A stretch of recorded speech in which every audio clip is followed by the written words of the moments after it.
شاید ہمیں یقین نہیں ہے آخرت کے آنے کا. پتہ ہے جس چیز کا یقین ہونا اس کی ایک گہری چھاپ ہمارے عمل پر نظر آتی ہے.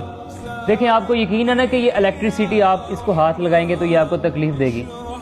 آپ کبھی جان بوجھ کر اس کو ہاتھ لگانے کی جرت کیوں نہیں کرتے؟ آپ آگ میں اپنا ہاتھ ڈالنے کی جرت نہیں کرتے. آپ کو جانتے ہیں، آپ کو یقین ہے کہ ہاں یہ ہمیں ضرر پہنچائے گی. جب اللہ کہتا ہے کہ میں واقعی جلا دوں گا تو شاید یقین نہیں آتا. دوبارہ اللہ کے سامنے جواب دہ ہونا ہے. شاید اس بات پر ہمیں یقین چھوڑیں، شک بھی شاید نہیں ہے. شک بھی نہیں ہے شاید. لفظوں میں تو یہ بات ٹھیک ہے کہ ہم کہتے ہیں ہم مومن ہیں. آپ سانپ کسی کو دیکھیں تو آسان خطا ہو جاتے ہیں. آپ کو شک ہے کہ وہ آپ کو ڈس لے گا، یقین نہیں ہے کہ وہ آپ کو ڈس ہی لے گا، لیکن آپ راستہ بدل لیتے ہیں. اور اگر ڈس بھی لے یار تو سارے سانپ پتہ ہے زہریلے نہیں ہوتے. شک ہے شاید کہ یہ زہریلا ہو، ہم وہ راستہ بدل لیتے ہیں. کہیں شک بھی ہو تو ہمارے عمل پر وہ چھاپ چھوڑ دیتا ہے. تو یہ کیسا یقین ہے آخرت پر کہ ہمارے اعمال بدل نہیں رہے؟ لمحہ فکریہ ہے.